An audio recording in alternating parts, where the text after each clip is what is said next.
तो कहानी की शुरुआत जो होती है वो फ्यूचरिस्टिक कनाडा से होती है, जहां पर आबादी बहुत तेजी से बढ़ रही है, जिसकी वजह से सरकार ने एक से ज्यादा बच्चे पैदा करने पर बैन लगा दिया था। यहाँ पर किसी भी व्यक्ति के लिए एक से ज्यादा बच्चा पैदा करने की इजाजत नहीं थी, और अगर इस कानून के खिलाफ कोई भी जाता तो उसे एक बहुत ही खतरनाक जेल में भेज दिया जाता। फिर दूसरे सीन में हम देखते हैं कि कनाडा और यूएस के बॉर्डर के बीच में बहुत ही टाइट सिक्योरिटी लगाई गई है, जहाँ पर पूरी तलाशी के बाद ही किसी भी इंसान को आगे भेजा जाता। वहीं पर हम देख पाते हैं कि एक कार में जॉन ब्रेनिक अपने पत्नी कैरेन के साथ जा रहा था, जहां पर जॉन ब्रेनिक की पत्नी कैरेन जो है वो अपने कोट के नीचे एक मैग्नेटिक वेस्ट पहनी हुई थी। बेसिकली कैरेन जो है वो प्रेग्नेंट है, और शायद कैरेन जो है वो यहाँ से निकलना चाहती थी। शायद इसीलिए उसने वो मैग्नेटिक वेस्ट पहन रखा है कि चेकिंग के टाइम उसका पता कोई नहीं लगा सके। फिर यहाँ पर फौजी जो है वो उनकी तलाशी लेने लगते हैं। तभी दूसरी तरफ एक औरत की भी तलाशी चल रही थी, जहाँ पर जैसे ही फौजियों को पता चलता है कि वो प्रेग्नेंट है, उसे तुरंत ही अरेस्ट कर लिया जाता है। और ये देखकर कैरेन जो है वो यहाँ पर बहुत ज्यादा डर गई।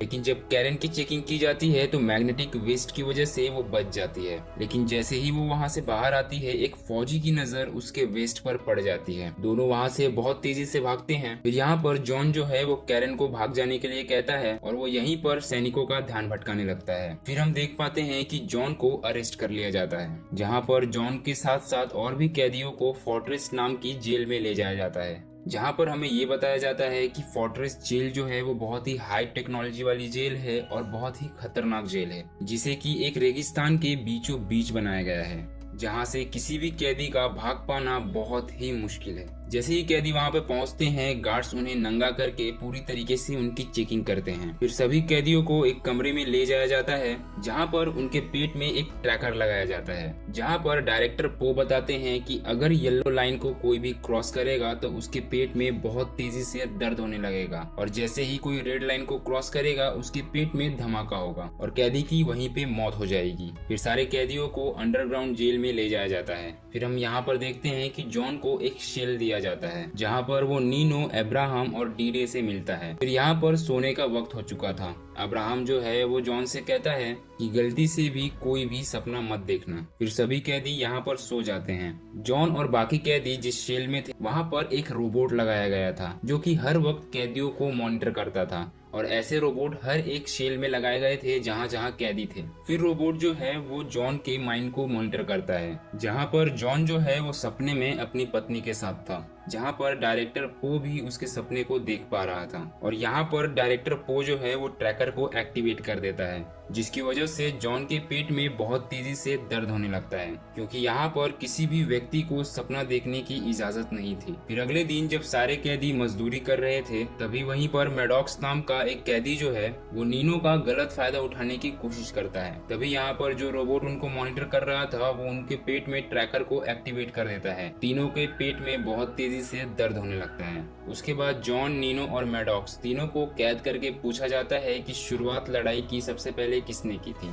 नीनो जो है वो मैडॉक्स से बहुत ज्यादा डरता था, इसीलिए जॉन जो है वो अपने दोस्त को बचाने के लिए लड़ाई का इल्जाम अपने सर ले लेता है। उसके बाद जॉन को पो के ऑफिस में ले जाया जाता है, जहाँ पर पो जो है वो जॉन को बताता है कि कैरन को भी अरेस्ट कर लिया गया है, जहाँ पर दोनों को टॉर्चर किया जाता है। बाद में अब्राहम बताता है कि फ्लोर ए और बी में सभी औरतें हैं, और शायद कैरन भी ए और बी फ्लोर में ही कहीं पर होगी। दूसरी तरफ हम कैरन को देख पाते हैं, जहाँ पर वो एक प्रेग्नेंट औरत के साथ जेल में थी। फिर हम देख पाते हैं कि जैसे ही उस प्रेग्नेंट औरत के पेट में दर्द होने लगता है, गार्ड्स जो है वो उसे जबरदस्ती पकड़कर ले जाने लगते हैं। दूसरी तरफ मैडॉक्स जो है वो जॉन को मारने लगता है। दोनों में बहुत जोरों से लड़ाई होने लगती है। कैरन जो है वो अपने फ्लोर से जॉन को देख पा रही थी। फिर यहाँ पर जॉन जो है मैडॉक्स को ऊंचाई से धक्का दे देता है, लेकिन मैडॉक्स जो है वो कैसे तैसे किनारे को पकड़ के लटका होता है। यहाँ पर डायरेक्टर पो जो है वो जॉन को बोलता है कि वो मैडॉक्स को मार दे, लेकिन जॉन ऐसा नहीं करता, उल्टा वो मैडॉक्स की जान बचाता है। लेकिन पो जो है वो गुस्से में मैडॉक्स के पेट के अंदर लगे ट्रैकर को एक्टिवेट कर दिया, जिसकी वजह से उसका पेट फट जाता है और मैडॉक्स की वहीं पर मौत हो जाती है। फिर यहाँ पर जॉन जो है वो चुपके से ट्रैकर को ले लेता है और नीनो को दे देता है। फिर कैरेन को एक कमरे में लाया जाता है, जहाँ पर जॉन जो है वो एक गोल मशीन में बंधा हुआ था। इस कमरे का नाम नाम था माइंड वाइप चैम्बर। फिर यहाँ पर गार्ड जो है वो कैरन को वापस बाहर लेकर चले जाते हैं। फिर मशीन को ऑन किया जाता है, जिसकी वजह से वो डिवाइस जो है वो गोल गोल घूमने लगता है। अब यहाँ पर 3 दिन हो जाते हैं। पो जो है वो 3 दिनों से जॉन को टॉर्चर कर रहा है, लेकिन अभी तक जॉन जो है वो टिका हुआ है। फिर यहाँ पर पो जो है वो उसकी पत्नी कैरन को कहता है कि वो उससे शादी कर ले, जिसकी वजह से वो जॉन और उसके बच्चे को छोड़ देगा। कैरन जो है वो दोनों की जान बचाने के लिए हाँ कह देती है। फिर हम यहाँ पर जॉन को बहुत ही बुरी हालत में देखते हैं, जो कि पूरी तरीके से एक जिंदा लाश बन चुका था, जिसे किसी भी तरीके का दर्द महसूस नहीं हो रहा था। वो ना ही कोई हरकतें करता था और ना ही कुछ बोलता था। फिर यहाँ पर कैरन जो है वो पो के साथ रहने लगती है। एक दिन कैरन देखती है कि पो जो है वो बहुत सारे डिवाइसेस को अपने शरीर पर चिपका कर बैठा हुआ है, जहाँ पर ये पता चलता है कि पो को मॉडिफाई करके एक एडवांस ह्यूमन बनाया गया था, जहाँ पर ना ही उसे भूख लगती है और ना ही उसे सोने की जरूरत है। जहाँ पर पो बताता है कि हर महीने इस डिवाइस के जरिए उसे एमिनो एसिड्स लेना पड़ता है, जिसकी वजह से वो जिंदा रह पाता है। और यहाँ पर जितने भी बच्चे पैदा होते हैं उनके साथ भी यही किया जाता है। ये सुनते ही कैरन जो है वो बहुत ज्यादा डर जाती है और उसके भी होश उड़ जाते हैं। अब यहाँ पर 4 महीने बीत चुके थे, लेकिन जॉन की हालत में कोई भी सुधार नहीं हुई थी। फिर यहाँ पर अब्राहम जो है वो जॉन को बताता है कि कैरन जो है वो भी प्रेग्नेंट हो चुकी है और जल्द ही उनका बच्चा भी इस दुनिया में आ जाएगा। यहाँ पर जॉन जो है वो भले ही फिजिकली काम नहीं कर रहा था, लेकिन उसकी सेंसेस जो है वो बहुत अच्छी तरीके से काम कर रही थी, जिसकी वजह से ये सुनने के बाद ही उसकी आंखों में आंसू आ जाते हैं। जहाँ पर दूसरी तरफ कैरन जो है वो पो को बहुत ज्यादा शराब पिला देती है, जिसकी वजह से वो बेहोश हो जाता है। फिर कैरन जो है वो कंट्रोल पैनल के जरिए कैरन जो है वो जॉन के सपने के अंदर घुसती है, जहाँ पर हम देख पाते हैं कि बचपन में जॉन जो है वो एक गड्ढे में फंसा हुआ था, जहाँ पर कैरन जो है वो सपने में जॉन को उस गड्ढे से बाहर निकालती है। फिर यहाँ पर जॉन को असलियत में होश आता है और वो पूरी तरीके से ठीक हो जाता है। फिर जॉन जो है वो कैरन के साथ जेल से भागने की प्लानिंग करने लगता है, जहाँ पर वो अब्राहम की मदद लेता है। अब्राहम जो है वो इसके लिए मान जाता है। फिर कैरन को जैसे ही पता चलता है कि जॉन जो है वो ठीक हो गया है, वो बहुत ज्यादा खुश हो जाती है। फिर हम यहाँ देखते हैं कि नीनो जो है वो जॉन को वो ट्रैकर देता है, जहाँ पर उन्हें पता चलता है कि डीडे जो है वो कंप्यूटर साइंस में मास्टर था, जहाँ पर डीडे जो है वो उस डिवाइस को चेक करने का फैसला करता है। दूसरी तरफ कैरन जो है वो पो के कमरे से एक हीरे जैसी दिखने वाली कोई चीज चुरा लेती है। तभी वहीं पर पो आ जाता है। कैरन यहाँ पर बड़ी ही चालाकी से अपने मुंह में उस हीरे को छुपा लेती है। फिर कैरन जो है वो चीज अब्राहम को दे देती है, जहाँ पर ये बताया जाता है कि ये जो हीरे जैसी दिखने वाली चीज है वो पूरे जेल का नक्शा था, जहाँ पर सभी मिलकर ये पता कर लेते हैं कि जेल से बाहर कैसे निकला जा सकता है। फिर अगली सुबह पो को पता ना चले, इसलिए अब्राहम ने उस हीरे को वापस उसकी जगह पर रख दिया था। दूसरी तरफ डीडे जो है वो पता कर लेता है कि जो ट्रैकर है वो कैसे काम करता है,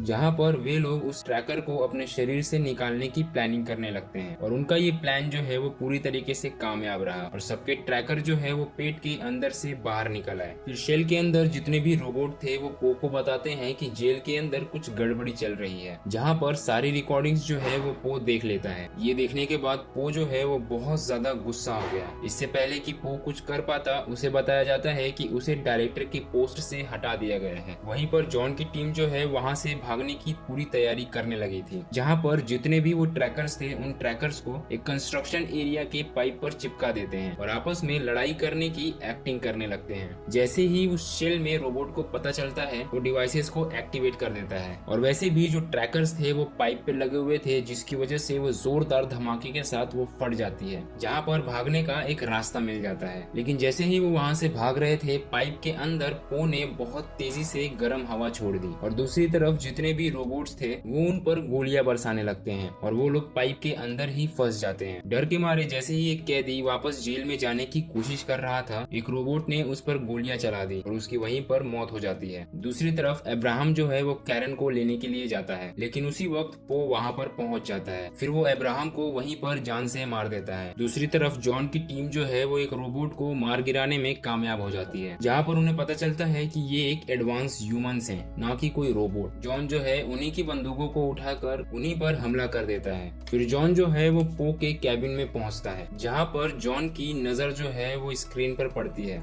जहाँ पर कैरन के बच्चे को निकाला जा रहा था। जहाँ पर जॉन जो है वो पो को कहता है कि ऑपरेशन बंद करवाए, लेकिन यहाँ पर पो जो है वो डायरेक्टर की पोस्ट से हट चुका था। तभी यहाँ पर एक रोबोट जो है वो उन कैदियों को पहचान लेता है, लेकिन सारे कैदी वहाँ से हट जाते हैं और सारी गोलियां जो है वो पो को लग जाती हैं। फिर यहाँ पर डी-डे जो है वो खुद ही कंट्रोल पैनल से डॉक्टर को रोकने की कोशिश करता है, लेकिन वहाँ पर एक एडवांस ह्यूमन जो है वो उसके दोस्त को मार देता है, जो अपने दोस्त का बदला लेने के लिए गुस्से में वो भी उस पर गोलियां बरसाने लगता है। जहाँ पर डी-डे जो है वो अभी भी जिंदा था, वो कैसे तैसे करके जेल की सारी इलेक्ट्रिसिटी सिस्टम को ही बंद कर देता है। जहाँ पर डॉक्टर जो है वो रुक जाते हैं और सिक्योरिटी सिस्टम भी पूरी तरीके से बंद हो जाता है। जहाँ पर इसका फायदा उठाकर सारे कैदी जो है वो जेल से भाग जाते हैं। जहाँ पर जेल में सिर्फ जॉन और नीनो ही बचे हुए थे, बाकी सारे कैदी वहाँ से भाग चुके थे। जहाँ पर जॉन जो है वो ऑपरेशन रूम में पहुँचता है और कैरन को वहाँ से लेकर एक गाड़ी में बैठकर निकल जाते हैं। यहाँ पर कैरन जो है वो बहुत दर्द में कराह रही थी, तभी अचानक से ट्रक जो है वो खुद ही चलने लगती है। जहाँ पर ये पता चलता है कि रोबोट अभी भी उस ट्रक को कंट्रोल कर रहा था। जहाँ पर ट्रक जो है वो नीनो को कुचल के मार देता है। जैसे ही जॉन को ये पता चलता है, जॉन जो है वो ट्रक को पूरी तरीके से जला देता है। दूसरी तरफ कैरन जो है वो एक झोपड़ी में थी, वो ट्रक जलते हुए उस झोपड़ी के ऊपर जाकर गिर जाता है। यहाँ पर पूरी झोपड़ी जो है वो तहस नहस हो जाती है। जॉन पूरी तरीके से घबरा जाता है और वो यहाँ वहाँ कैरन को ढूंढने लगता है। फिर हम देख पाते हैं कि कैरन जो है वो सही वक्त पर वहाँ से निकल चुकी थी और वो अपने पत्नी और बच्चे को देखकर बहुत ज्यादा खुश होता है। और यहीं पर मूवी का दी एंड हो जाता है। तो अगर आपको वीडियो पसंद आई तो प्लीज वीडियो को लाइक करके चैनल को सब्सक्राइब कर देना, और आपको ये मूवी का एक्सप्लेनेशन कैसा लगा प्लीज कमेंट करके बताएं। फिर मिलते हैं।